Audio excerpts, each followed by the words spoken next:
नमस्कार, मी पंजाब डक. आज आहे 29 मे 2026 आणि मी अयोध्या या ठिकाणी आणि या ठिकाणाहून महाराष्ट्रातल्या शेतकऱ्याला सांगणार आहे महाराष्ट्रामध्ये आणखीन किती दिवस उन्हाची तीव्रता आहे.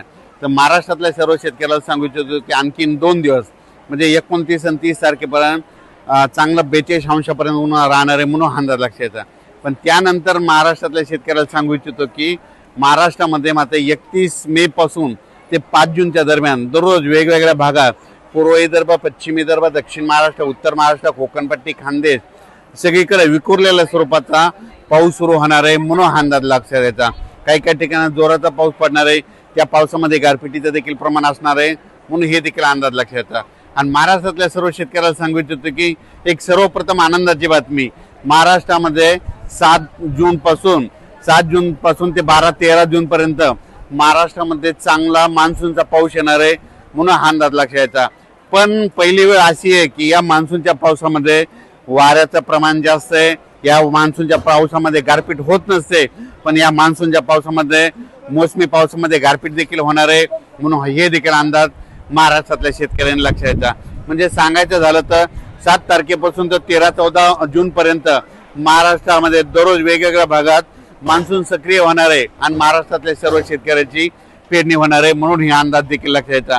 पण या मोसमी पावसामध्ये सगळ्यात महत्त्वाचं एक आहे की या मोसमी पावसामध्ये की या गारपीट कधी नसते, पण या मोसमी पावसामध्ये गारपीट पाहायला भेटणार आहे म्हणून हा अंदाज देखील सर्व शेतकऱ्यांनी लक्षात येतात. आज मी या अयोध्या या ठिकाणी देखील पहाटे पाऊस झाला आणि महाराष्ट्राकडे मात्र 31 मे पासून ते 5 जूनच्या दरम्यान महाराष्ट्रामध्ये दररोज वेगवेगळ्या भागात विखुरलेल्या स्वरूपाचा पाऊस पडणार आहे म्हणून शेतकऱ्यांना शेतीची मशागतीचे कामे करण्यासाठी चांगलं योग्य ठरणार आहे म्हणून हे देखील लक्षात यायचं.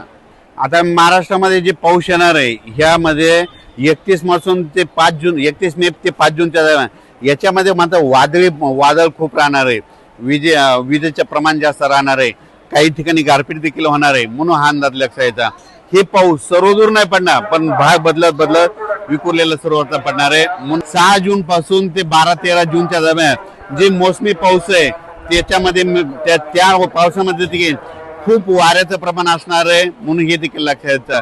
तर तुम्हाला एक सांगतो, हे जे मोसमी पाऊस आहे ते काय होणार आहे, हळूहळू थोडा पुढं सरकत संपूर्ण महाराष्ट्र काय होईल 13-14 जून पर्यंत संपूर्ण महाराष्ट्रात दाखल होणार आहे. पण त्यानंतर काय होणार आहे, शेतकऱ्याची पेरणी मात्र 2-3 टप्प्यात होईल. जे गडबड करतील त्यांची ईदभर ज्यांच्याकडे ओल जाईल त्यांची पेरणी काय होईल 10-12 जूनला पेरणी लागल. काही जणांची 15 ते 20च्या दरम्यान पेरणी लागल आणि त्याच्यामधून काही जर उरले तर 25 जून ते 30 जूनच्या दरम्यान त्यांची पेरणी लागल आणि त्याच्यामधून जर काही उरले तर 10 जुलै ते 15 जुलैमध्ये एक पाऊस पडणार आहे, त्यामध्ये त्या शेतकऱ्याची पेरणी होणार आहे. पण महाराष्ट्रामध्ये मात्र मान्सून येण्यासाठी खूप पोषक वातावरण आहे. फक्त 2 दिवस 29 आणि 30 2 दिवसात उष्णतेची तीव्र लाट राहणार आहे. 31 मे पासून राज्यातलं वातावरणात बदल होईल. 1 जून पासून काय होणार आहे, उन्हाचा पारा जवळपास 38 अंशापासून तर 33-34 अंशापर्यंत वेगवेगळ्या भागात जाणार आहे म्हणून हा अंदाज देखील महाराष्ट्रातल्या शेतकऱ्यांना लक्षात यायचा. म्हणजे 1 जून लागल्याच्या नंतर राज्यातला जे 40 अंशाच्या वरचा पारा आहे ते संपूर्ण खाली येणार आहे म्हणून हे देखील अंदाज सर्व शेतकऱ्यांनी लक्षात घ्यायचा. आपल्या महाराष्ट्राच्या बाजूला तेलंगणा, कर्नाटक आणि आंध्र प्रदेश ह्या राज्यातले सर्व शेतकऱ्याला सांगू इच्छितो की तुमच्याकडं महाराष्ट्राच्या अगोदर तुमच्याकडे मान्सूनचा पाऊस दाखल होणार आहे म्हणून हे देखील लक्षात यायचं. त्याच्यानंतर मध्य प्रदेशच्या शेतकऱ्याला सांगू इच्छितो की आता 29, 30 आणि 31च्या दरम्यान मध्य प्रदेश, उत्तर प्रदेश म्हणजे उत्तर प्रदेशमध्ये अयोध्या आहे या ठिकाणी देखील काय होणार आहे, आणखीन 2-3 दिवस पूर्व मोसमी जोरदार पाऊस बरसणार आहे म्हणून हे उत्तर प्रदेश शेतकऱ्यांनी देखील अंदाज लक्षात यायचा. महाराष्ट्रातल्या एक सर्व शेतकऱ्याला सांगू इच्छितो की महाराष्ट्रामध्ये जे मोसमी पाऊस येणार आहे त्या मोसमी पावसामध्ये गारपीट कधीच नसते. पण काय झालं, हे वाढतं तापमान, ग्लोबल वॉर्मिंग, पृथ्वीचं तापमान वाढल्यामुळं या मोसमी पावसात देखील महाराष्ट्रातल्या शेतकऱ्याला मात्र गारपीट पाहायला भेटणार आहे म्हणून हा अंदाज लक्षात यायचा. अचानक वातावरण बदल झाला तर उद्या एक लगेच विषय दिला जाईल. धन्यवाद.